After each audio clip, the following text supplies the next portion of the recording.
وبرکاتہ۔ جو ساتھی کچھ بات سننا چاہتے ہیں، مجھے احساس تو ہے کہ آپ حضرات تھک چکے ہوں گے، لیکن کچھ ہی وقت رہ گیا ہے تقریر کے اختتام کو، تو جو اللہ کہنے کی توفیق عطا فرمائے گا تو دل جمعی سے سننا چاہیے۔ تو اس کا طریقہ یہی ہے کہ مل کر بیٹھیں، قریب قریب ہو جائیں گے۔ یہ جو ساتھی پیچھے بیٹھے ہوئے ہیں، اگر آرام میں خلل واقع نہ ہو تو آگے تشریف لے آئیں، مل کر بیٹھیں، جڑ کے بیٹھیں۔ دین کی محفل کا یہی ادب اور طریقہ ہوتا ہے۔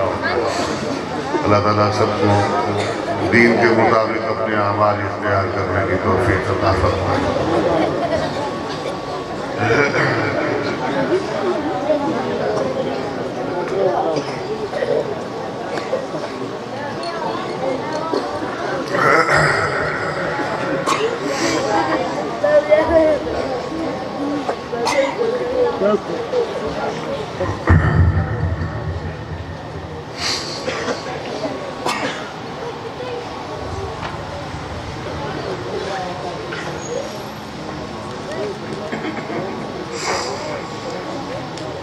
الحمد لله الذي لم يتخذ ولدا ولم يكن له شريك في الملك ولم يكن له ولي من الذل وكبره تكبيرا سبحانه وتعالى عما يقولون علوا كبيرا وأشهد أن لا إله إلا الله وحده لا شريك له الذي أرسل محمدا نبيا ورسولا وشاهدا الذي أرسل محمدا نبيا ورسولا وشاهدا ومبشرا ونذيرا وداعيا إلى الله بإذنه وسراجا منيرا وصلى الله تبارك وتعالى عليه وعلى آله وأصحابه وأزواجه وأبنائه وبناته وذرياته وأتباعه أجمعين وسلم تسليما كثيرا كثيرا أما بعد قال الله تبارك وتعالى في القرآن الكريم أعوذ بالله من الشيطان الرجيم بسم الله الرحمن الرحيم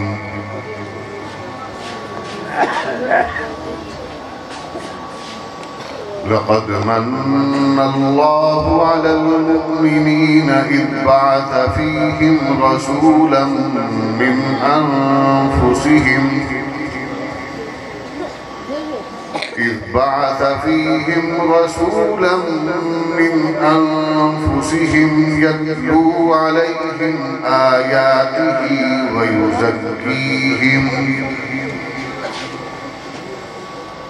يتلو عليهم آياته ويزكيهم ويعلمهم الكتاب والحكمة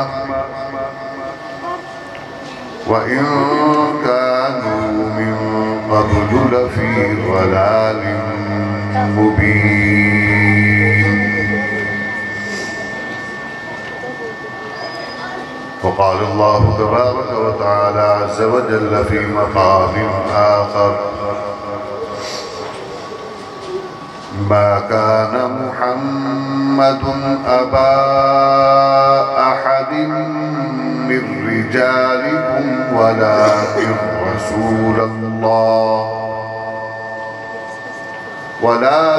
رسول الله وخاتم النبيين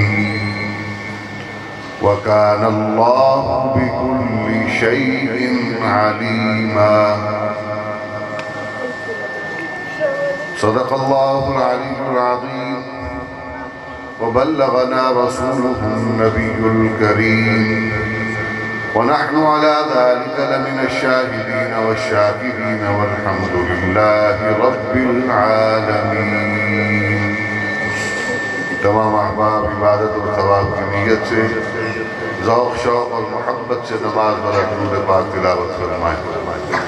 اللهم صل على محمد وعلى آل محمد كما صليت على إبراهيم وعلى آل إبراهيم إنك حميد مجيد. اللهم بارك على محمد وعلى آل محمد كما باركت على إبراهيم وعلى آل إبراهيم إنك حميد مجيد. یا رب صلی وسلم دائما ابدا. پھر انتہائی واجب الاحترام سامعین عزیز وقار، بزرگوں، دوستوں، عزیزوں، آج کی یہ تقریب دو عنوانات پر منعقد ہوئی ہے. ایک تقریر قرآن ہے اور دوسرا تحفظ ختم نبوت ہے. قرآن مجید فرقان حمید کے متعلق کچھ دیر پہلے یہاں میرے فاضل دوست بات کرتے ہوئے فرما رہے تھے کہ دو طبقے اور دو گروہ ہو گئے ہماری اس امت میں. ایک نے اپنے ذمہ دنیاوی تعلیم لے لی اور ایک نے اپنے ذمہ دینی تعلیم لے لی. ہمارے بعض اور احباب اس حوالے سے یہ بات بھی فرماتے ہیں کہ دین کی ضرورت ہمیں ایسے ہی ہے جیسے ہمیں سائنس کی، جیسے ہمیں ریاضی کی، جیسے ہمیں معاشرتی علوم کی ضرورت ہے، ویسے ہی ہمیں دین کی اور قرآن کی ضرورت ہے.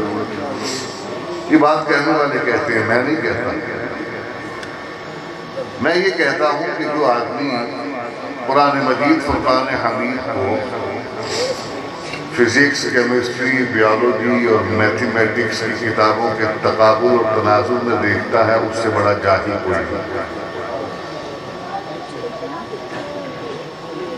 کوئی موازنہ اور تقابل نہیں ہے. سائنسدان کوئی بنے نہ بنے اس پر کوئی پابندی نہیں.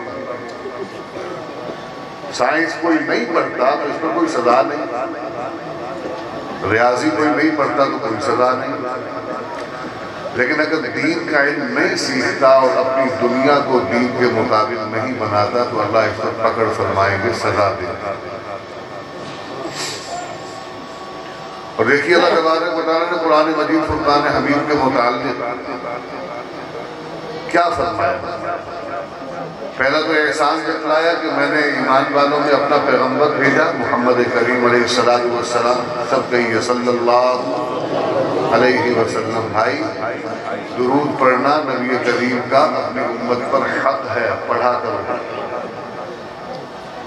اس سے بڑا کنجوس کوئی آدمی نہیں جس کے سامنے نبی کا نام لیا جائے اور وہ درود نہ پڑھے. سب کہیے صلی اللہ علیہ وسلم. اب کتنا وقت لگا اس میں؟ اللہ تبارک و تعالیٰ نے 10 رحمتیں ہمارے حصے میں لکھ دی. اور یہ حق ہے نبی کریم. اس طرح ہم ایک دوسرے کی حقوق سمجھتے ہیں، کسی اور کا نہیں. اپنا حق تو جانتے ہیں. اپنے حق کے لیے تو باپ کے سامنے بھی کھڑے ہو جاتے ہیں. میرے کو نہیں پتا، میرے کو جائیداد جو میرا حق نہیں ہوگا. اجر کیوں جیتا پائے اتنا حق انہیں پہنچا تھا. تو اللہ نے اپنے نبی کا بھی یہ حق رکھا ہے، نبی پر درود پڑھا. ان اللہ وملائکتہ یصلون علی النبی یا ایھا الذین آمنوا صلوا علیہ وسلموا تسلیما. اللہ تبارک و تعالی نے حکماً فرمایا. اللہ نے اپنی امت پر، اپنی مخلوق پر یہ احسان فرمایا محمد کریم کی امت پر یہ احسان فرمایا کہ ان میں اپنا پیغمبر محمد صلی اللہ علیہ وسلم مبعوث فرمائے، اور محمد کریم نے آ کر انہیں کوئی سائنس کا کلیہ سکھایا، محمد کریم نے آ کر کوئی ریاضی کی کتاب پڑھائی، محمد کریم نے آ کر کوئی دنیا کی انجینئرنگ یا کوئی ایٹامک سائنس ان کو پڑھائی، یا دنیا میں انہوں نے کوئی باٹنی اور آسمان اور زمین کے کوئی دیگر علوم و فنون پر ان کو مہارت اور PhD کروائی تھی، پھر جا کر وہ لوگ کامیاب ہوئے؟ کچھ بھی نہیں کیا، صرف ایک کام کیا، یتلو علیہم آیاتہ ویزکیہم ویعلمہم الکتاب والحکمہ، صرف اور صرف قرآن کی تعلیم۔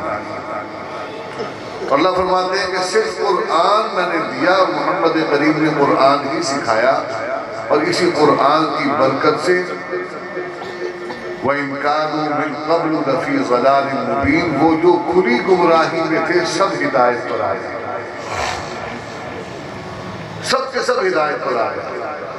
کوئی ایک بھی ایسا نہیں جس نے محمد پر کلمہ پڑھا ہو اور قرآن محمد سے سیکھا ہو، وہ کوئی ایک بھی ایسا نہیں کہ جو جہنم کی طرف گیا ہو، سب کے سب جنت کی طرف جائیں انشاءاللہ۔ اور صحابہ کی ساری جماعت نے یہی کچھ سیکھا۔ آج کے دور میں ہم لوگ کامیاب کسی اور کو سمجھتے ہیں، اللہ کے نزدیک تو کامیاب وہی ہے جو دین سیکھتا ہے۔ اللہ تبارک و تعالیٰ نے فخر اور عزت کی چیز جو ہے، کوئی نام و نسب یا دنیا کا کوئی فن اور نہیں بنایا، قرآن کی تعلیم، اور قرآن پر جو جتنا زیادہ عمل کرتا ہے اتنا ہی اللہ کا مقرب ہو رہا ہے۔ میری بات سمجھ آ رہی ہے؟ سب کو سمجھ آ رہی ہے؟ ماشاءاللہ۔ کیونکہ وقت آسا ہو گیا، میں بھی تھکا ہوا ہوں، آپ بھی تھکے ہوئے ہیں، دوہے ہی کو رہے ہیں۔ تو اللہ تبارک و تعالیٰ دین کی بات سمجھنے کے لیے ہمارے قلب کو، ہماری سماعتوں کو، ہمارے اذہان و قلوب کو وہ چاق و چوبند کیفیت عطا فرمائے جو دین کے حصول کے لیے ضروری ہے۔ تو ایک بات یہ ہو گئی کہ قرآن کے علاوہ کوئی اور چیز دنیا میں کامیابی کے لیے نہیں ہے۔ کوئی سائنسدان بھی ہے جب تک قرآن نہیں پڑھے گا کامیاب نہیں ہوگا۔ دنیا کے نزدیک کامیاب ہوگا کہ بہت بڑا آدمی ہے، بہت بڑا سائنسدان ہے، یہ بہت بڑا ڈاکٹر ہے، یہ بہت بڑا سرجن ہے، یہ بہت بڑا ہڈیوں کا ڈاکٹر ہے، دنیا کے نزدیک کامیاب ہے۔ دنیا کے نزدیک تو کامیاب MMA ہے، MPA ہے، وزیر و مشیر ہے، پھر وزارتوں کے جیسے جیسے قلمدان تبدیل ہوتے ہیں ویسے ویسے اہلیت تبدیل ہوتی رہتی ہے۔ کوئی وزیر اعظم بن جائے تو وہ دنیا کے نزدیک تو بہت کامیاب ہے، لیکن آپ دیکھ لیں کہ ہماری قوم کا کمال یہ ہے کہ ہم نے اپنا سب سے بیوقوف آدمی وزیر اعظم بنا دیا۔ ہماری قوم کا کمال تو یہ ہے جو ہمارا سب سے بیوقوف آدمی ہے، بے لحاظ بندے کو وزیر اعظم بنا ہوتا ہے، کہیں کم تو آنا نہیں، کسی کو گالی کوئی نہیں پوچھ رہا، بے لحاظ بندے چھوڑا آنی بولتا ہے یہ مجھے بھول گیا دوسرا ہے۔ ہاں جی کہیں بڑا ہے دوسرا نہیں پڑھایا؟ اچھا تھپے چلو پچھلے کہڑے کوئی تسا بڑھایا وہ تھپے ہیں سارے یہ تو ہونی میں تسا بہت مٹی رہے دے پہ تو پچھلے ایسا بڑھایا کوئی نہیں بڑھے تھا بابو، سارے اتھاؤں آتے سارے اتھاؤں آتے۔ ابا جی رحمت اللہ علیہ جملہ ہے کہ ایک قوم ایڈی بد نصیب ہے کہ اپنا حکمران بھی آپ منتخب نہیں کر سکتا۔ اٹھاؤ نہ آتے پرچیاں دیئے پورے فال جی دے نہ نکلا ہے چاہ کے بڑا ہو چاہتا سبحان اللہ۔ تے حالت نہ دیئے ہوں دیئے ابا جی رحمت اللہ علیہ واقعہ سنتے ہوں دیا کہ وہ ایک علاقے کا بادشاہ تے وہ بیمار تھی گیا ظاہری کہا ہے ریاستی امور دے وچ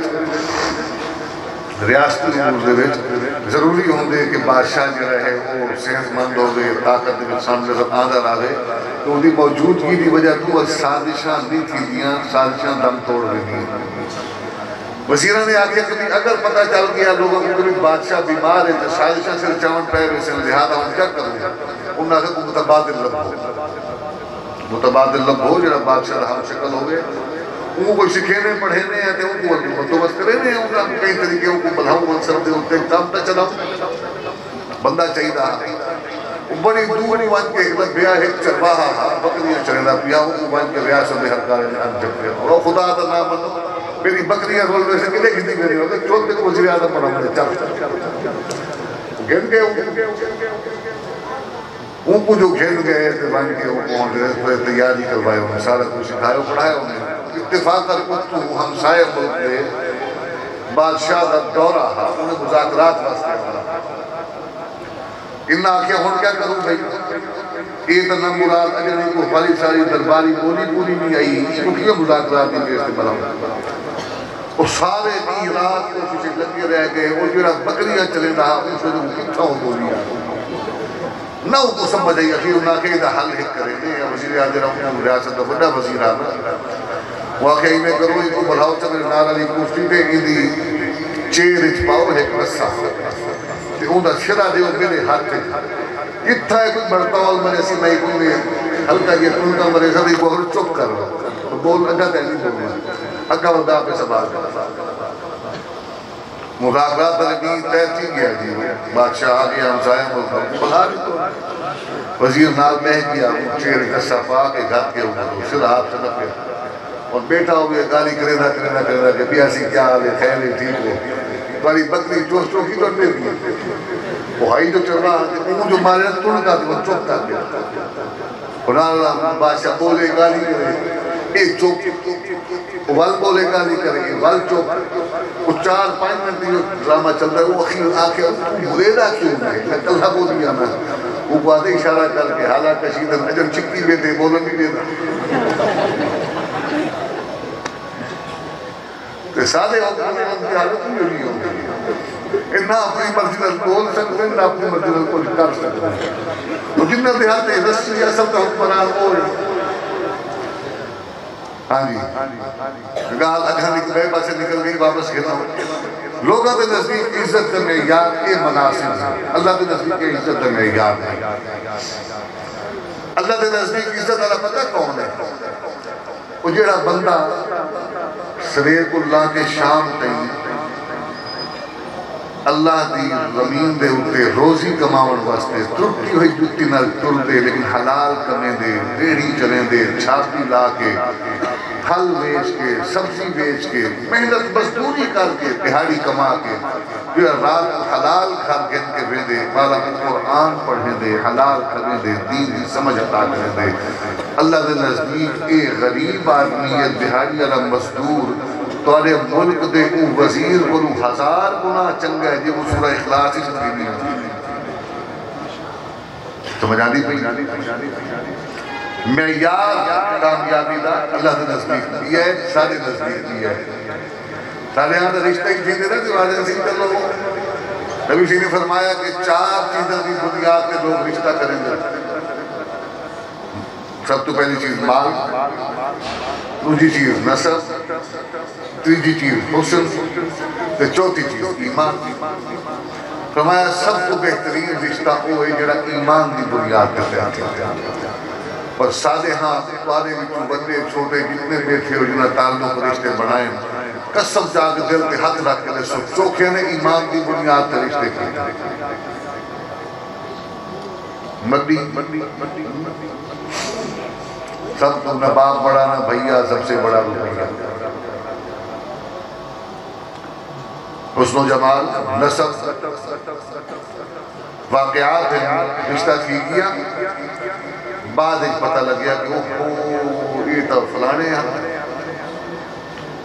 مشہور مقدمہ مرزائیہ بہاولپور کا یہ علامہ انور شاہ کاشمیری رحمت اللہ علیہ تشریف جن کے آندے رہ گئے مرزائیہ دنال مقدمہ ہا انگریز دا دور ہا نواب آف بہاولپور او علامہ صاحب دے میزبان ہا عدالت مقدمہ چلتا ہا تے علامہ صاحب حوالے دے واسطے تشریف جن جواب دے مقدمے دی بنیاد کیا ہے ایک عورت کا نکاح تھی کیا تے نکاح کی ادھر سے بعد بن پتہ چلے آج جنرل نکاح ہے او قادیانہ نکاح کرنے والے باپ بھی بٹھا نا سرکاری ملازم ہے اتو تلو دی کمائی چنگی تھی نہیں ہو سی ساری بار نہیں خوش رہا سی ایمان دا پتہ نہیں ہے یا کوئی نہ انہی لوڑ ہی کوئی نہیں ایمان خریدہ تھوڑی ہے خریدہ نہ ٹکو رہے لہذا اب کیا کیا جائے اب اس کو جو ہے نا جی وہ رشتہ شادی بیاہ کرتے وقت دیکھتے ہیں کیا کرنا ہے جی بچے کی نوکری کہاں ہے یہ سرکاری ملازم ہے سب سے بہتر ہے اور اچھا اگر 20ویں 22ویں گریڈ کا ہو تو پھر تو کچھ اور دیکھنے کی ضرورت ہی نہیں نہ کچھ پوچھنے کی نہ دیکھنے اور اگر کہیں سے پتہ چل جائے ایسے آدمی کا کہ جس کے بارے میں یہ پتہ چلے کہ یہ ہے تو سرکاری ملازم تنخواہ اس کی اچھی ہے لیکن کبھی کبھی تھوڑی سی شراب پی لیتا ہے آج وہ جانے خیر ہے شادی کے بعد ہر کوئی ٹھیک تھی ملے دیکھو کہیں آ کے شادی کے بعد ہر کوئی ٹھیک تھی ملے نہ مرادہ پیسے دے پوترا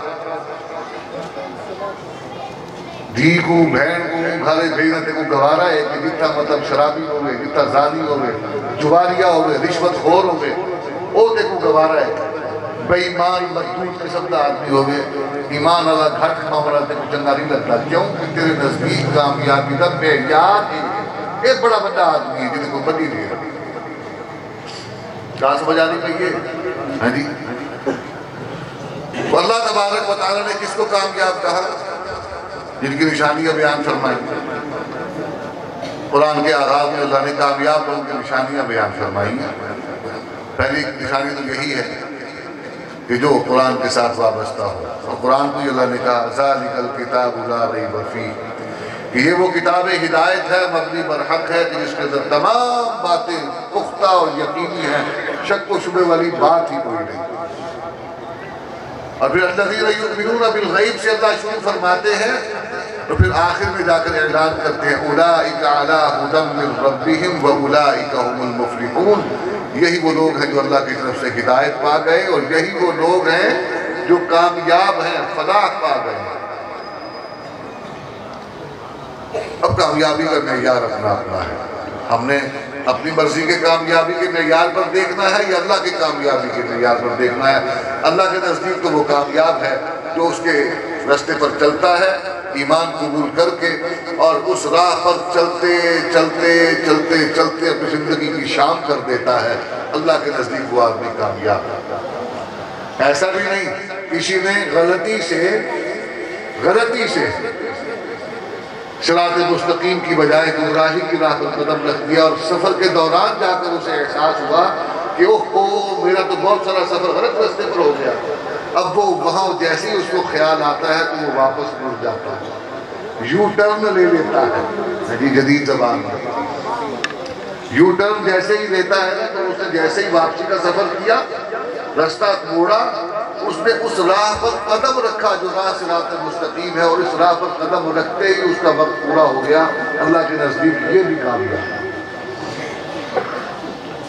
بات سمجھ آ رہی ہے تو کامیابی وابستہ ہے قرآن سے سائنسدان بن گئے ڈاکٹر بن گئے انجینئر بن گئے صناع بن گئے کاریگر بن گئے جی زمین و آسمان کی بہت سی پہنائیوں کو جا کر ہم نے ماپ لیا لیکن خدا شناس نہ بن سکے خدا شناس تب بنے گی جب قرآن پڑھیں گے ہم ستارے تو گن لیں گے سیارے گن لیں گے کہکشائیں گن لیں گے لیکن خدا کا پتہ نہیں چلے گا جب تک قرآن اور محمد کے ساتھ وابستہ نہیں تو میں یہ عرض کرتا ہوں کہ قرآن یہ اس موازنے میں نہیں دیکھنا کہ جس طرح سائنسدان کی ضرورت ہے ویسے ہی قرآن کی ضرورت ہے قرآن کے قاری کی ضرورت ہے عالم کی ضرورت ہے ایسا نہیں ہے سائنسدان کی ضرورت شاید سب کو نہ ہو انجینئر کی ضرورت شاید سب کو نہ ہو عالم کی علم دین کی قرآن کی ضرورت ہر مسلمان وہ چاہے ڈاکٹر ہے چاہے انجینئر ہے چاہے سائنسدان ہے کسی بھی طبقے سے تعلق رکھتا ہے اسے قرآن کی ضرورت ہے اس لیے کہ جب اس نے کامیاب ہونا ہے تو قرآن پڑھے گا تو کامیاب ہوگا ورنہ کامیاب نہیں ہو سکتا ایک بات کہ قرآن کے ساتھ تعلق ہمارا کس سطح کا ہونا چاہیے اور اس کو کس موازنے میں دیکھنا چاہیے دوسری بات یہ اللہ تبارک و تعالیٰ نے قرآن مجید محمد کریم کو عطا فرمایا اور قرآن میں ہی اللہ نے اعلان فرما دیا جب آخری آیت نازل فرمائی اليوم اکملت لکم دینکم واتممت علیکم نعمتی ورضیت لکم الاسلام دینا، کہ آج کے روز ہم نے آپ کے لیے آپ کا دین مکمل کر دیا، واتممت علیکم نعمتی، اور اس دین کی تفہیم و تشریح و تفسیر کے لیے جس نبوت اور مقام نبوت کو پورا کرنے کے لیے جس شخص کی ضرورت تھی وہ محمد کریم نے عطا فرمایا، اور محمد نے 23 برس لگا کر قرآن کی ہر آیت کو سمجھا دیا، پڑھا دیا اور اس کی حکمت بیان فرما دی اور اس پر عمل کر کے بھی دکھا دیا۔ تو اب کیا ہے، وَأَتْمَمْتُ عَلَيْكُمْ نِعْمَتِي، میں نے اپنی نعمت آپ پر پوری کر دی۔ نعمت پوری کرنے کا مطلب کیا ہے کہ نبوت کا دروازہ بند ہو گیا، آسمان سے جتنی ہدایتیں اللہ نے عطا فرمانی تھی وہ ساری کی ساری محمد کریم کو دے دی، اور قرآن اب وہ کتاب ہے جو قیامت تک کے ہر انسان کی ضرورت کے لیے کافی ہے۔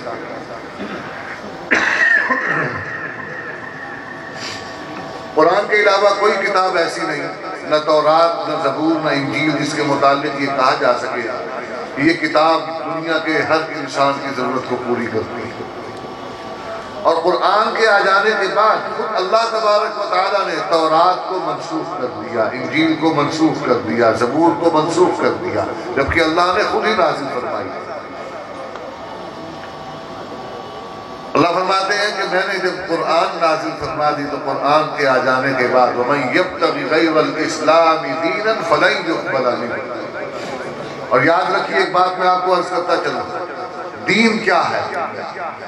اللہ فرماتے ہیں الْيَوْمَ أَكْمَلْتُ لَكُمْ دِينَكُمْ، دین کی تکمیل کی بات ہو رہی ہے، اصلاً تو قرآن مکمل ہو رہا ہے، فرمایا دین مکمل کر رہا ہوں، گویا دین اور قرآن ایک ہی چیز کے دو نام ہیں۔ یہ جو حروف اور عبارتیں ہمیں قرآن میں نظر آتی ہیں یہی دین ہے۔ دین کیا ہے؟ زندگی کا نظام، زندگی گزارنے کا طریقہ، جو اللہ کو مطلوب ہے، اللہ کو محبوب ہے، اللہ نے وہ قرآن میں جمع کر کے انسانیت کے لیے بھیج دیا اور کہا جو اس طریقے پر چلے گا وہ کامیاب ہوگا، ہدایت پا جائے گا۔ اور طریقہ سمجھانے کے لیے محمد کریم کو بھیجا اور کہا محمد کی اطاعت کرو، اس کے نقش قدم پر چلو۔ اور محمد کریم سے تعلق سمجھانے کے لیے کہ امت کے باقی افراد کو پتہ چلے کہ محمد کریم کی اطاعت کیسے کرنی ہے، اللہ نے صحابہ کی جماعت تیار کی۔ صحابہ نے بتایا کہ نبی کی اطاعت اور اتباع کیسے کریں گے۔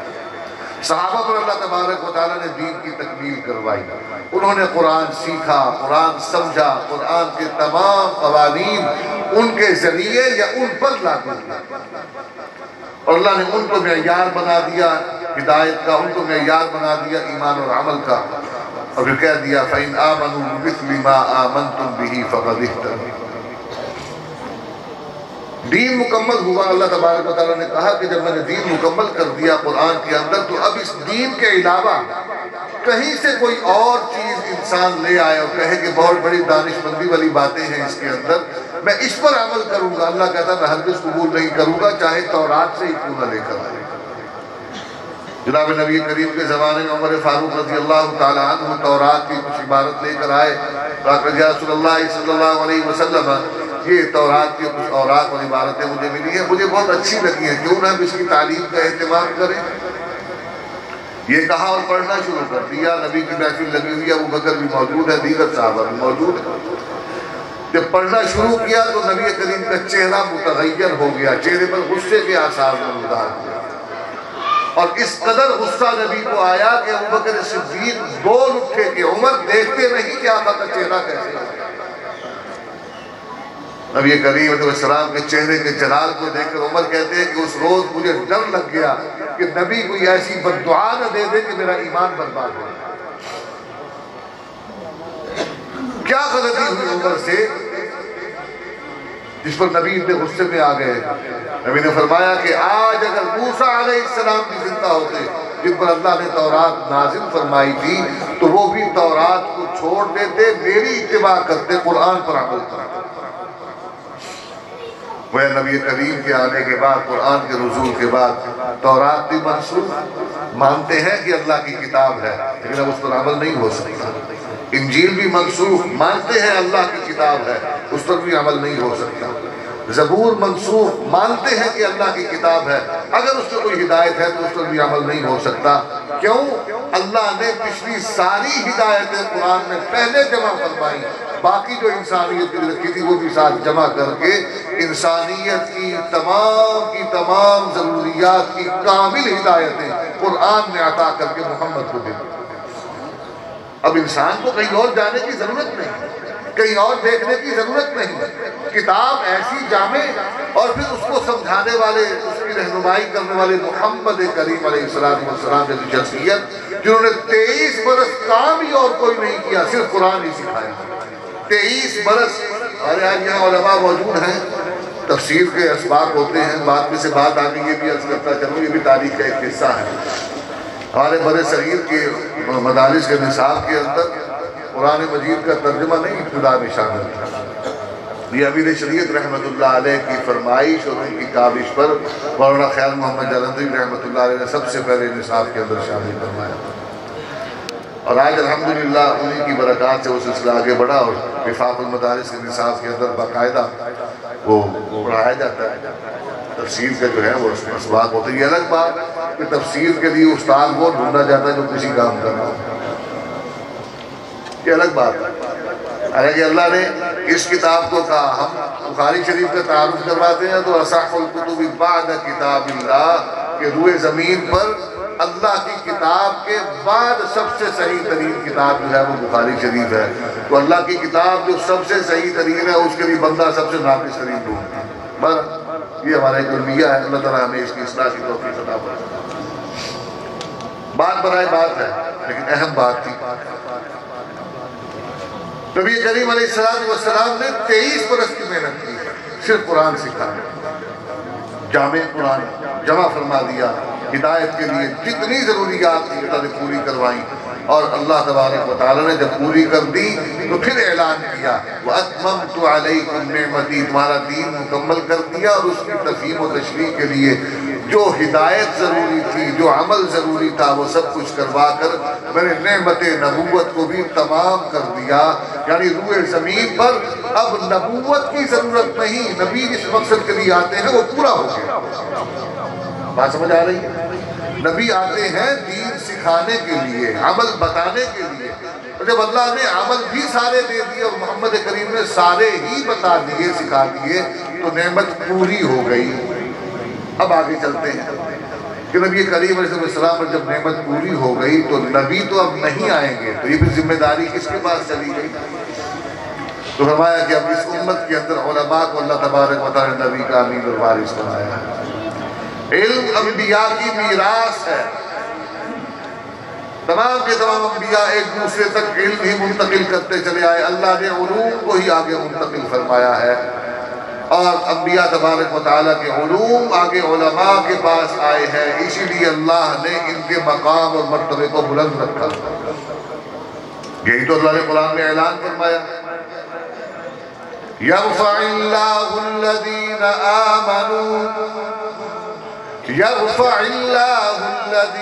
آمَنُوا وَالَّذِينَ أُوتُوا الْعِلْمَ دَرَجَاتٍ۔ کہتے ہیں کہ ایمان والوں کا درجہ کس سے بلند ہے؟ کس سے بلند ہے؟ ہمارے یہاں پر کہتے ہیں تمام انسان برابر ہیں، جھک مارتا ہے جو یہ کہتا ہے، قرآن کی نفی کرتا ہے جو یہ کہتا ہے۔ انسان ہونے میں تو ٹھیک ہے، ابو جہل کا چہرہ بھی وہی تھا، ابو لہب کا چہرہ بھی وہی تھا، عتبہ عتیبہ عاص بن وائل ولید بن مغیرہ شیبہ، سب کا چہرہ ویسا ہی تھا جیسے عام انسان کا ہوتا ہے۔ ظاہری اعتبار سے خوبصورت بھی تھے، جی اعلیٰ خاندان کے تھے، ظاہری اعتبار سے سرخ سفید رنگت۔ خود ابو لہب کے متعلق اس کو ابو لہب اس لیے کہتے تھے کہ انگارے کی طرح دہکتا ہوا رنگ تھا اس کا۔ خوبصورت آدمی تھا، کوئی بدصورت آدمی نہیں تھا، بنو ہاشم کا سردار تھا۔ ہاں اللہ تبارک و تعالیٰ نے نصیب نہیں کیا بھی،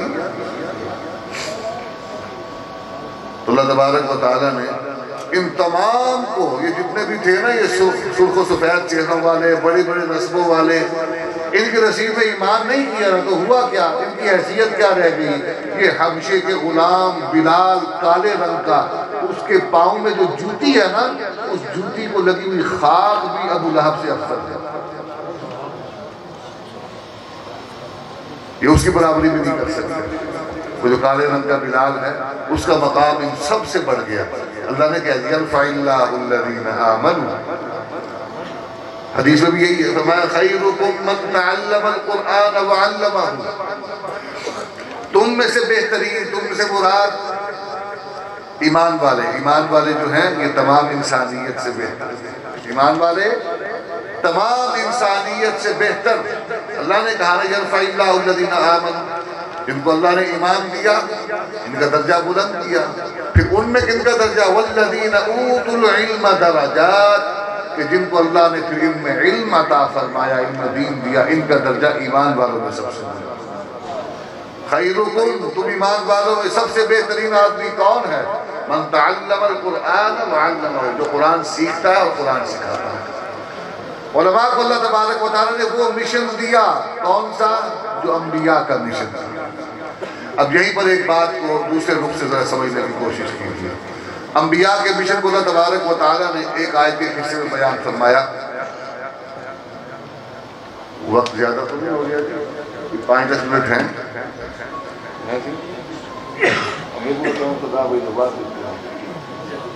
جنوب ہے ٹانگا پکی پہ رکھو، درود شریف پڑھنے میں تمام احباب ایک مرتبہ اللہم صلی علی سیدنا محمد وعلی آلہ صلی علی سیدنا۔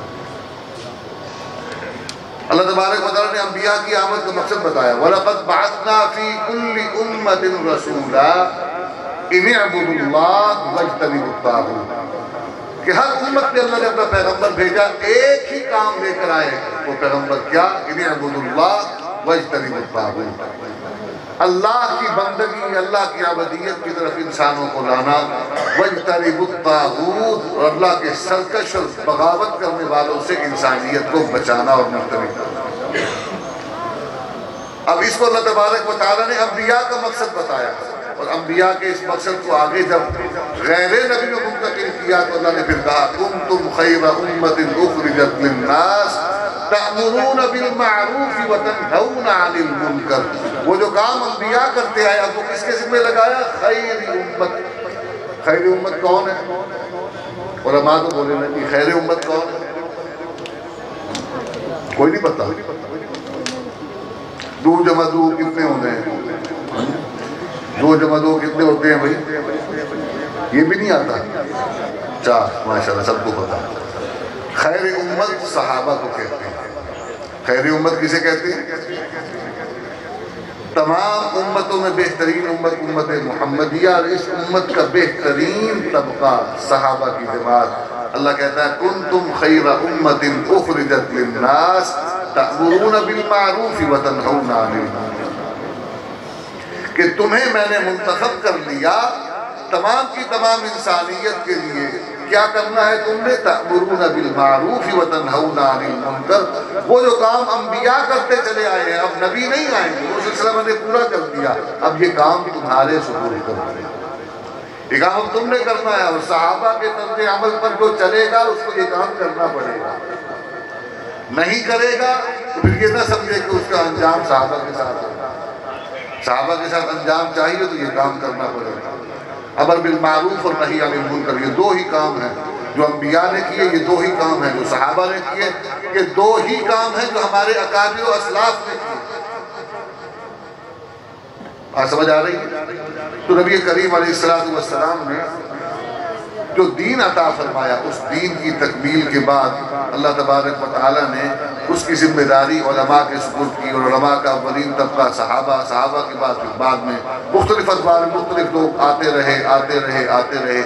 جیسے یہ لوگ دین کی نمائندگی کے لیے آتے رہے، ویسے ہی اللہ تبارک و تعالیٰ نے باطل کی نمائندگی کے لیے بھی لوگ بھیجے، وہ بھی آتے رہے ہیں۔ شیطان ہے نا، اصل سے موجود ہے، ان الشیطان للانسان عدو مبین، اللہ فرماتے ہیں کہ انسان کی شیطان جو ہے نا انسان کا کھلا دشمن ہے۔ اور آپ دیکھیں کہ آدم علیہ السلام کے آنے سے سب سے زیادہ تکلیف کس کو ہوئی؟ شیطان کو ہوئی۔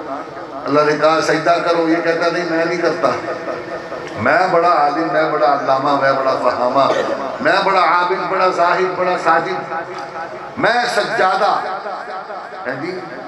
سجادہ نشین، میں ہر وقت سجدے کرنے والا، بہت زیادہ عبادت بزرگی بندگی کرنے والا، میں کیسے اس خاک کے پتلے کو سجدہ کروں جبکہ میں آگ کا بنا ہوا ہوں؟ اللہ تبارک و تعالیٰ کو یہ ادا پسند نہ آئی، ارادہ درگاہ ہو گیا، دھتکار دیا۔ اس دھتکارے جانے کا غصہ اس کو تھا آدم پر، اس نے کہا اولاد آدم ساری کو میں بہتا ہوں، میں قیامت تک کے لیے یہی کام میرا رہ گیا کہ میں اب اولاد آدم کو گمراہ کرنے کی کوشش کروں گا، اور یہی کام اس نے آج تک کیا ہے اور قیامت تک کرتا رہے گا۔ تو باطل کی جتنی قوتیں ہیں یہ شیطان کی سپورٹ ان کو ہوتی ہے، اور جو حق کی قوتیں ہوتی ہیں ان کو رحمان کی سپورٹ ہوتی ہے، اللہ کی سپورٹ اور اللہ کی مدد شامل حال ہوتی ہے۔ جیسے یہ نیٹو کی افواج تھی، ساری شیطانی قوتیں ان کے ساتھ تھیں۔ اللہ نے کہا پریشان ہونے کی بات نہیں ہے، پریشان ہونے کی بات نہیں، وَأَنْتُمُ الْأَعْلَوْنَ إِن كُنْتُم مُؤْمِنِينَ، اگر تمہارا ایمان پختہ ہے اور تم اللہ پر یقین رکھتے ہو تو اس بات میں کوئی شک ہی نہیں کہ پریشانیاں مشکلات آئیں گی، لیکن سر بلند تم ہی ہو کر رہو گے، کامیاب تمہیں نے ہونا ہے، یہ اللہ کا فیصلہ، اللہ کا اعلان ہے۔ اب یہ بات ایمان کی ہے کہ اس کو مانتا کون ہے؟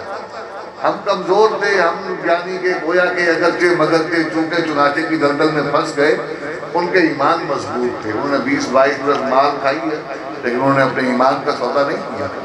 اللہ نے وَأَنْتُمُ الْأَعْلَوْنَ کا مصداق بنایا کہ نہیں بنایا؟ واپس لایا کہ نہیں لایا؟ لایا ہے نا، تو ماننے والوں کے لیے ہے نا، ماننے والوں کے لیے۔ وہ کہتا ہے مجھے مانو، اور ماننے کے بعد پھر اس پر قائم ہو جاؤ۔ إِنَّ الَّذِينَ قَالُوا رَبُّنَا اللَّهُ إِنَّ الَّذِينَ قَالُوا رَبُّنَا اللَّهُ ثُمَّ اسْتَقَامُوا تَتَنَزَّلُ عَلَيْهِمُ الْمَلَائِكَةُ أَلَّا تَخَافُوا وَلَا تَحْزَنُوا وَأَبْشِرُوا بِالْجَنَّةِ الَّتِي كُنْتُمْ تُوعَدُونَ نحن اولیاؤکم فی الحیات الدنیا وفی الآخرہ، اللہ کہتا ہے دنیا میں ہی نہیں آخرت میں بھی تمہارے مددگار ہوں۔ جب تم کہتے ہو کہ اللہ ہمارا پروردگار ہے، تم استقاموا، پھر ڈٹ جاتے ہو، قائم ہو جاتے ہو اس بات پر، پھر اللہ کیا کرتا ہے؟ پھر تمہاری مدد کے لیے تتنزل علیہم الملائکہ، وہ تمہاری مدد کے لیے فرشتے اتارتا ہے۔ پہلے استقامت کا مظاہرہ کرنا پڑے گا۔ ہم تو پہلے سے کہنے لگے کہ سارے سید حالات ٹھیک کوئی نہیں، تیرے ایمان کمزور ہے، والوائن نام برادہ تیرا ایمان کمزور ہے، تیری اللہ کو دوڑ کوئی نہیں۔ اللہ تبارک و تعالیٰ کو ہم جیسے کمزور اور بزدل لوگ نہیں چاہیے۔ تھوڑی سی تیز ہوا چلی، آندھی چلی نہیں کہ یہ پہلے ہی گھروں کے رخ کر دیتے ہیں۔ اللہ تبارک و تعالیٰ کو مضبوط ایمان والے چاہیے۔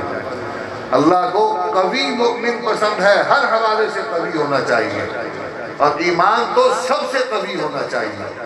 جتنی جسمانی قوت ہوتی ہے اس سے 1000 گنا زیادہ انسان کی ایمانی قوت ہونی چاہیے، اور ایمان کے معاملے میں عقل نہیں چلتی، یہ بات یاد رکھو۔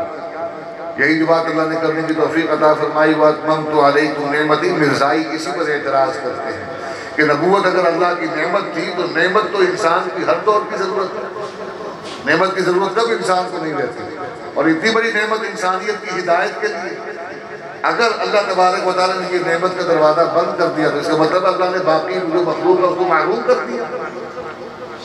بدبخت دھوکہ دیتے ہیں نا یہاں سے اس عام آدمی کو جس بیچارے کو یا کرو شعور نہیں ہے، اس کو دھوکہ دے کر مرزے کی نبوت کی گنجائش نکالنے کی کوشش کرتے ہیں، جبکہ اللہ نے دروازہ بند کر دیا کہ میں نے نعمت پوری کر دی، ہدایتیں عطا فرما دی۔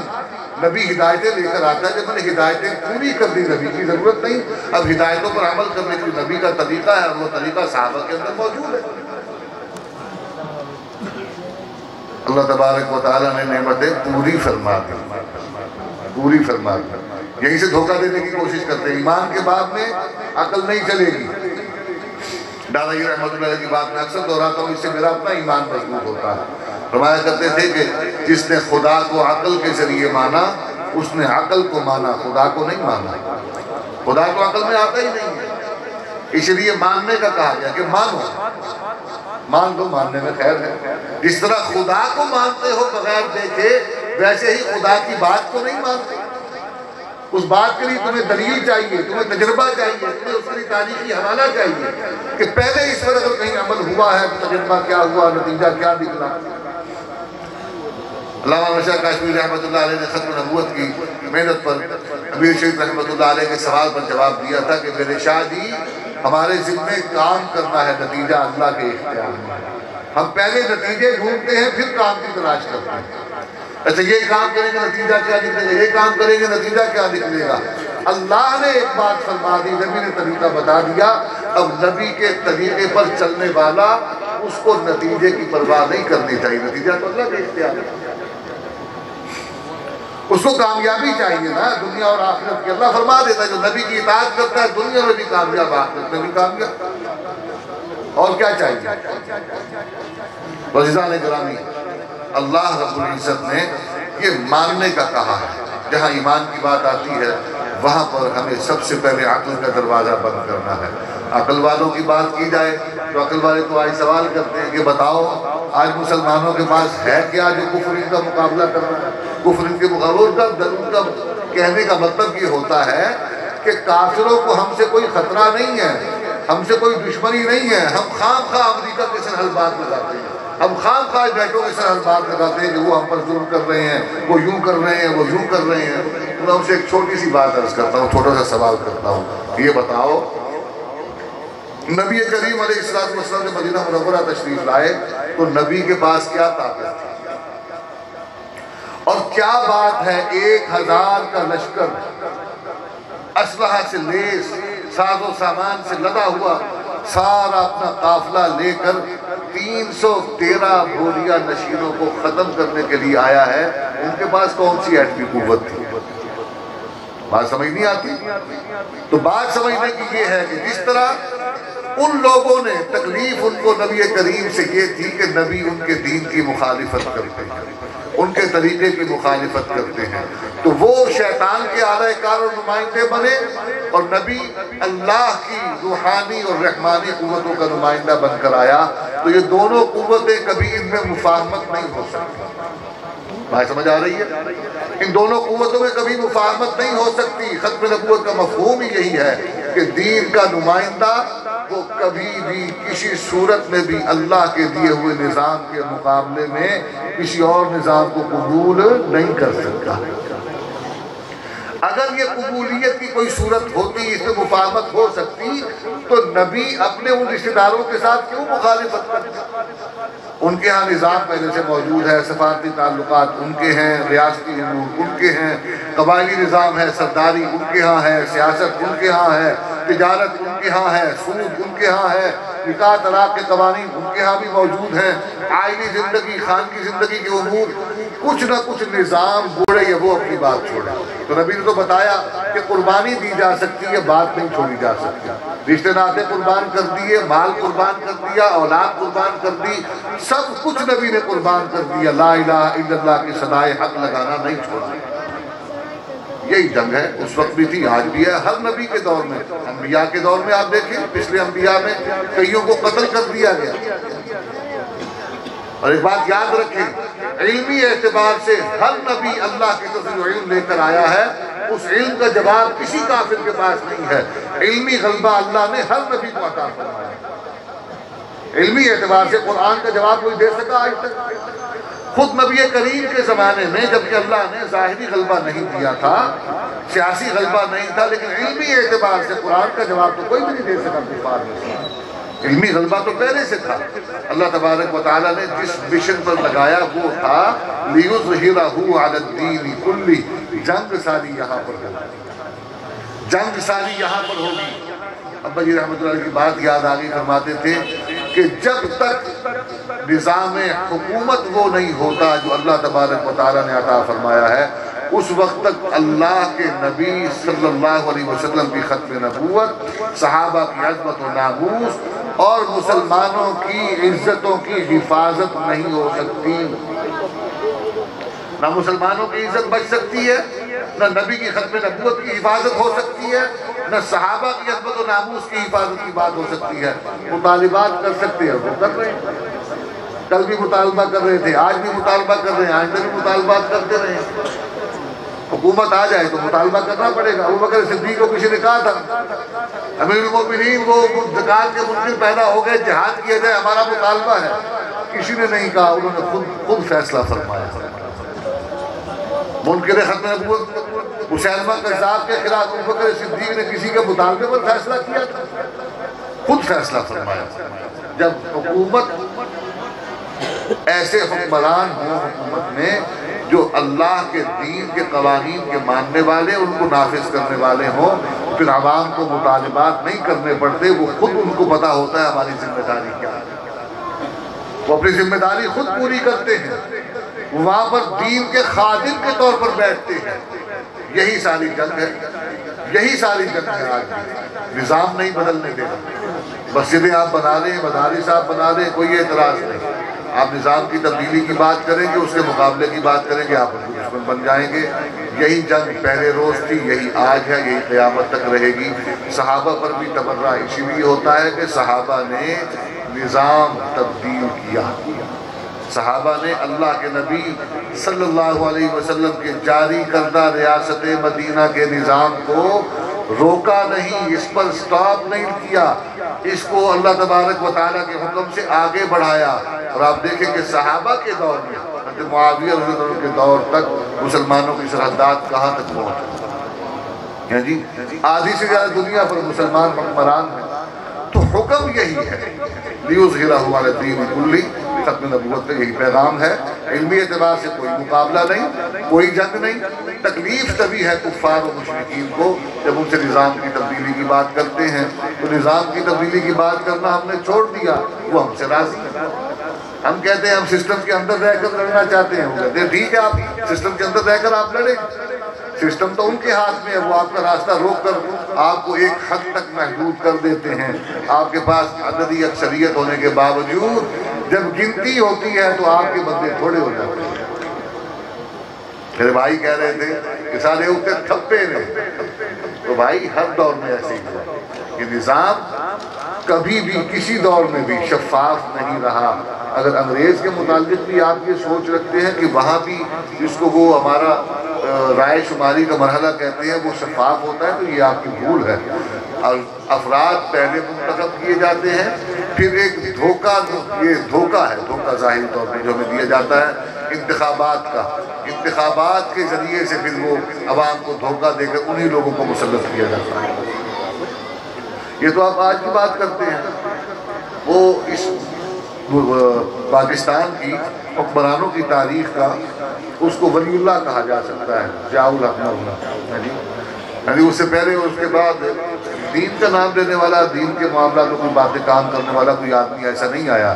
امتناع قادیانیت آرڈیننس اس نے بنایا، توہین رسالت ایکٹ کے حوالے سے کام اس نے کیا، آپ کے میڈیا پر پابندی اور یہ شرم و حیا اور پردے کے حوالے سے اور کچھ اخلاقیات کے حوالے سے پابندی اور قدغن اس نے لگائی، فوج کے اندر سے شراب خانے اس نے ختم کیے۔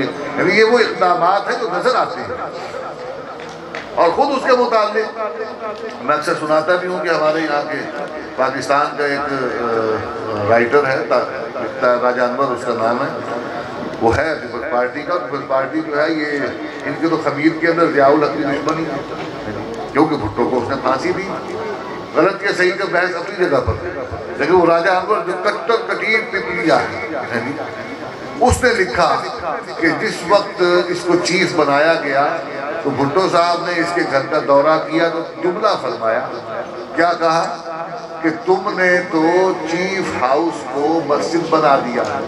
کیا مطلب؟ مروجہ جو پہلا نظام اور طریقہ تھا، وہ تصاویر اور وہ شراب اور ناؤ نوش کی محفلیں، وہ سب کچھ وہاں سے ختم کر دی گئیں، آیات قرآنیہ لگا دی گئیں، مصلی وغیرہ اس قسم کی چیزیں وہاں پر رکھ دی گئیں، جس سے تاثر یہ جاتا تھا کہ یہ کسی مسلمان کا گھر ہے۔ اس پر یہ بھٹو کا تبصرہ تھا اس کے متعلق کہ تم نے گھر کو مسجد بنا دی۔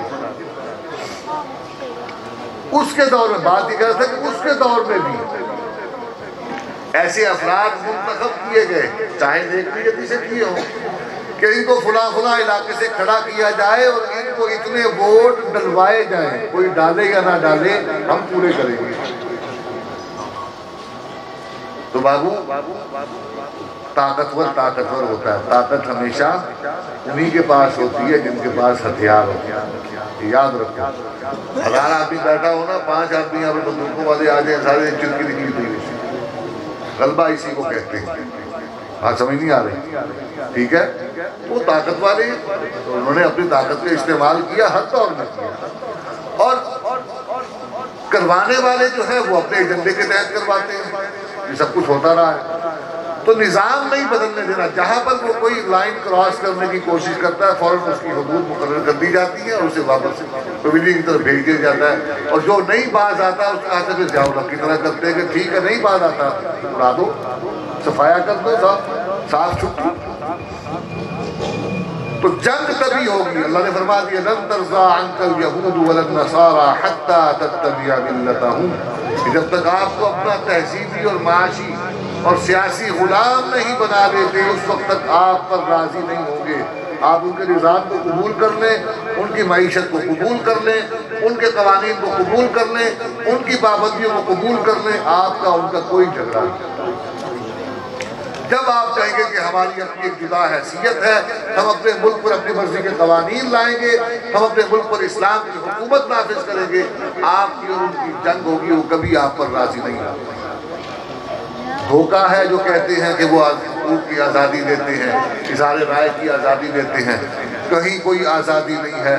سارا مغرب مل کر اس کام اور اس محنت میں لگا ہوا ہے کہ مسلمانوں کو ان کے دین سے دور کر دیا جائے، اور اللہ نے فرما دیا وَلَا يَزَالُونَ يُقَاتِلُونَكُمْ حَتَّى يَرُدُّوكُمْ عَنْ دِينِكُمْ إِنِ اسْتَطَاعُوا، کہ جب تک یہ آپ کو آپ کے دین سے ہٹا نہیں دیتے آپ سے جنگ کرنا نہیں چھوڑیں گے۔ بات وہیں پر آ گئی کہ جب تک دین سے نہیں ہٹائیں گے، تو دین ہی ہے جس کی اللہ نے تکفیر فرمائی، اور یہ دین ہی ہے جس کے لیے ساری جنگ ہو رہی ہے۔ یہ دین کیا ہے جس کا نام دین اسلام رکھا؟ یہ قرآن کا عطا کردہ وہ نظام ہے کہ جس کے اندر حکمرانی کے اصول بھی ہیں، جس کے اندر ذاتی زندگی، اجتماعی زندگی، زندگی کے تمام معاملات کے حقوق اور اس کے احکامات موجود ہیں۔ آپ یہ دیکھیے کہ دین کے اندر چھوٹی سے چھوٹی بات کہ آپ نے سونا کیسے ہے، چلنا کیسے ہے، پھرنا کیسے ہے، آپ نے طہارت کیسے حاصل کرنی ہے، آپ نے دعائیں کیسے مانگنی ہیں، آپ نے بولنا کیسے ہے، یہ وہ چھوٹی چھوٹی چیزیں ہیں جن کو سمجھتے ہیں کہ وہ اپنی مرضی سے کر سکتے ہیں، ان کے لیے کوئی ہدایت کی ضرورت نہیں۔ اللہ نے ان معاملات کی بھی رہنمائیاں کروائی، کتنی چھوٹی چھوٹی باتیں، اور صرف رہنمائی نہیں کروائی، کروا کے اس کو محفوظ کر دیا۔ یہی تو ختم نبوت کی خوبصورتی ہے، یہی تو خوبصورت پیغام ہے کہ آپ دیکھیے تو دین باقی ہے نا، دین کا پیغام باقی ہے، تعلیم باقی ہے۔ قرآن میں آج تک کوئی مائی کنال ثابت کر سکتا ہے کہ اتنے 100 برسوں کے اندر قرآن کے اندر تبدیلی ہو گئی، چھپائی کے اندر کہیں غلطی ہو، چھاپا خانے کی غلطی ہو، کمپوزر کی غلطی ہو، پروف ریڈر سے چھوٹ جائے، یہ معصوم بچہ جو قرآن یاد کر کے بیٹھے ہوئے پڑھنا شروع کرے گا، یہ کہے گا یہاں پر یہ لفظ غلط لکھا گیا ہے، قرآن کے اندر ایسے نہیں ہے۔ اللہ تعالیٰ نے ان مسلمانوں کے بچوں کے سینے کو قرآن کی حفاظت کا ذریعہ بنا دیا۔ قرآن غیر محفوظ نہیں ہے، قیامت تک کے لیے ہے، دین غیر محفوظ نہیں ہے۔ ہمارا دین کے ساتھ تعلق کمزور ہو گیا، ایمان کمزور ہو گیا، اجداد گرامی۔ تو ختم نبوت جو ہمارے لیے ہے، اللہ تبارک و تعالیٰ نے فرمایا کہ محمد تم مردوں میں سے کسی کے باپ نہیں، تم مردوں میں سے کسی کے باپ نہیں۔ ما کان محمد ابا احد من رجالکم ولکن رسول اللہ، لیکن اللہ کے پیغمبر ہیں۔ کیا مطلب؟ بس جاگتے رہے بھائی، دو تین منٹ اور دوں گا، یہی جو دوسری آیت مبارکہ پڑھی تھی اس کا ترجمہ کر کے بعد میں ختم کر رہا ہوں۔ کیا مطلب؟ نے فرمایا کہ تم مردوں میں سے کسی کے باپ نہیں۔ اصول دنیا کا یہ ہے کہ باپ کی وراثت، باپ کے مشن کو بیٹا لے کر چلتا ہے۔ تو جب فرمایا تم مردوں میں سے کسی کے باپ نہیں، تو اللہ تعالیٰ جواب دے رہے ہیں کنہیں؟ مشرکین مکہ کو، یہود و نصارہ کو، جو اس بات پر خوش ہو رہے ہیں کہ نبی کی اولاد نہیں ہے، تو نبی کا مشن کون لے کر چلے گا؟ نبی کے جانے کے بعد یہ مشن یہیں ختم ہو جائے گا۔ اللہ نے کہا کہ ٹھیک ہے تم مردوں میں سے کسی کے باپ نہیں ہے ولیکن رسول اللہ، لیکن اللہ کے رسول ہیں۔ اور اس جواب کو سمجھنے کے لیے ایک آیت اور ساتھ شامل کرنی پڑے گی، النبی اولا بالمؤمنین من انفسہم وازواجہ امہاتہم، کہ نبی اس کا حق امتی پر اس کی جان سے بھی زیادہ ہے، کہ اپنی جان قربان کرنی پڑے نبی کے نام پر تو قربان کر دے۔ اور ساتھ ہی فرما دیا وازواجہ امہاتہم، کہ نبی کی بیویاں امت کی روحانی مائیں ہیں، نبی کی بیویاں امت کی مائیں ہیں، نبی کی بیویاں امت کی مائیں ہوئی، نبی امت کا روحانی باپ ہوا۔ بات سمجھ آ گئی؟ نبی کا حق امتی پر اس کی جان سے بھی بڑھ کر ہے۔ اب یہاں جواب کو سمجھو، کہا تم مردوں میں سے کسی کے باپ تو نہیں ہے ولیکن رسول اللہ، لیکن میرے پیغمبر ہیں، اللہ کے پیغمبر ہیں اور اپنے امتیوں کے روحانی باپ ہیں۔ اللہ نے کہا کہ یہ جو سلسلہ ہے نا، اس مشن کو اور مقصد کو آگے لے کر چلنے کا، تم خوش نہ ہو، تمہیں نہیں خوش ہونے دوں گا، میرے نبی کی زندگی جتنی ہے وہ پوری ہو جائے گی تو صحابہ کی جماعت نبی کے وارث اور امین بن کر کھڑے ہوں گے، وہ نبی کے روحانی فرزند ولیکن رسول اللہ جو ان کی زندگی میں تیار ہوئے۔ فرمایا وخاتم النبیین، اور یہ سلسلہ قیامت تک رہے گا، شرق و غرب سے نبی کے غلام اور نبی کے روحانی فرزندان آتے رہیں گے۔ ہر کلمہ گو نبی کا روحانی فرزند ہے۔ ختم نبوت کا پیغام یہی ہے کہ جس دین کے لیے آج دنیا میں جنگ چل رہی ہے، جستجو چل رہی ہے، وہ ہمیں ہمارے دین سے ہٹانا چاہتے ہیں۔ ہم اس دین کو سیکھیں، اس کو سمجھیں اور نبی کے روحانی فرزند بن کر اسی مشن کو آگے بڑھائیں جن کو صحابہ لے کر چلے۔ یہی ختم نبوت کا پیغام ہے۔ آخر میں اللہ نے فرمایا وَكَانَ اللَّهُ بِكُلِّ شَيْءٍ عَلِيمًا، اب اللہ جانتا ہے کہ کون کون اس مشن پر چلے گا، کون کون نہیں چلے گا۔ اللہ تبارک و تعالیٰ کے علم سے کوئی بات باہر نہیں ہے۔ اللہ میرا اور آپ کا ہم سب کا حامی و ناصر ہو۔ وقت میں نے خاصا لے لیا، لیکن جو دو موضوع تھے میں نے کوشش کی ہے کہ ان دونوں موضوعات کے حوالے سے کچھ نہ کچھ آپ کو دے جاؤں۔ تو اللہ نے جو کچھ عرض و معروض کرنے کی توفیق عطا فرمائی، میں نے اپنی بساط پر کوشش کی ہے کہ اچھے انداز میں آپ تک پہنچاؤں۔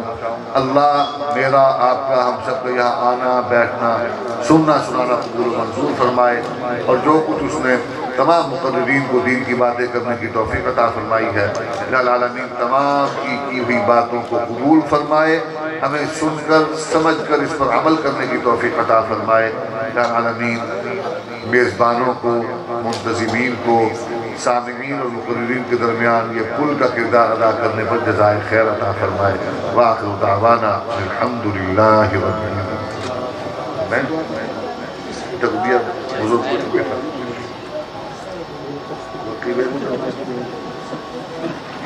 میں کرواؤں۔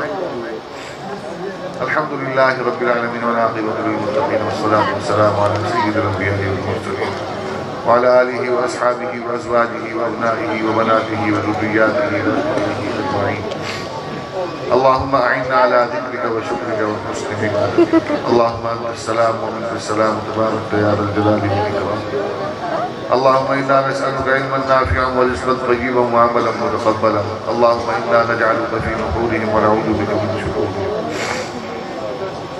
اللہم اکفنا بحلالک عن حرامک واغننا بفضلک عمن سواک۔ اللہم ارنا الحق حقا وارزقنا اتباعه وارنا الباطل باطلا وارزقنا اجتنابه۔ اللہم احسن عاقبتنا فی الامور کلها واجرنا من خزي الدنیا وعذاب الآخرة۔ یا مقلب القلوب ثبت قلوبنا على دينك، یا مصرف القلوب صرف قلوبنا۔ ربنا لا تزغ قلوبنا بعد إذ هديتنا وهب لنا من لدنك رحمة إنك أنت الوهاب۔ ربنا ظلمنا أنفسنا وإن لم تغفر لنا وترحمنا لنكونن من الخاسرين۔ ربنا آتنا في الدنيا حسنة وفي الآخرة حسنة وقنا عذاب النار وقنا عذاب النار وقنا عذاب النار وأدخلنا الجنة مع الأبرار يا عزيز يا غفار۔ ربنا لا تؤاخذنا إن نسينا أو أخطأنا، ربنا ولا تحمل علينا إصرا كما حملته على الذين من قبلنا، ربنا ولا تحملنا ما لا طاقة لنا به، واعف عنا واغفر لنا وارحمنا أنت مولانا فانصرنا على القوم الكافرين۔ اللهم انصر الإسلام والمسلمين بالإمام والخليفة المهدي. اللهم انصر من نصر دين محمد صلى الله عليه وسلم واجعلنا منه، واخذل من خذل الدين والمسلمين ولا تجعلنا منه. اللهم يا شافي الأمراض اشف مرضانا ومرضى المسلمين شفاء العباد المسلمين. اللهم اغفر لنا ولوالدينا ولأساتذتنا ولمشايخنا ولأقربائنا ولجميع المسلمين والمسلمات يوم يقوم الحساب. اللهم اقضنا واقض حاجاتنا. اللهم احفظنا من كل بلاء الدنيا. ربنا تقبل منا انك انت السميع العليم وتب علينا يا مولانا التواب الرحيم. رضى الله عنا محمد. سهل يا الہی كل صعب بحرمة سيد الأولاد سهل. یا عالمین تمام پریشان حالوں کی پریشانیاں دور فرما، مشکلات آسان فرما، اللہ بیماروں کو شفا عطا فرما، فوت شدگان کی مغفرت فرما، بے روزگاروں کو حلال روزگار سے وابستہ فرما، مقروضوں کی قرض کی ادائی کے سبیل فرما. اللہ تمام مسلمانوں کی اولاد کو دین سے وابستہ فرما، تمام مسلمانوں کی دنیا اور آخرت اچھی فرما. اللہ ان اعمال کی توفیق عطا فرما جن سے تو راضی ہے، اور جن کاموں سے تو ناراض ہوتا ہے ان سے بچنے کی توفیق عطا فرما. گھروں میں خاندانوں میں لڑائیاں جھگڑے ناچاکیاں مولا دور فرما. دل میں محبت مودت الفت پیدا فرما. رحم فرما، فرما. دنیا بھر میں جہاں جہاں مسلمان کفر کے زیر عتاب ہیں اللہ حامی اور ناصر ہو. ہم معترف ہیں میرے مولا، ہماری بدعمالیوں کی وجہ سے ہماری پریشانیاں ہیں. اللہ رحم فرما، کرم فرما، فضل فرما، معاف فرما دے. تو نے خود کہا تجھے معاف کرنا پسند ہے. مولا معاف فرما دے، معاف فرما دے، معاف فرما دے، رحم فرما دے. اللہم انک عفو کریم تحب العفو فاعف عنا فاعف عنا فاعف عنا کریم. ربنا تقبل منا انك انت السميع العليم وتب علينا يا مولانا انك انت التواب الرحيم. صلى الله تعالى على حبيبه وخير خلقه سيدنا ومولانا محمد وعلى آله وأصحابه وأزواجه وأبنائه وبناته وذرياته وأتباعه أجمعين وسلم تسليما. آمين برحمتك يا أرحم الراحمين.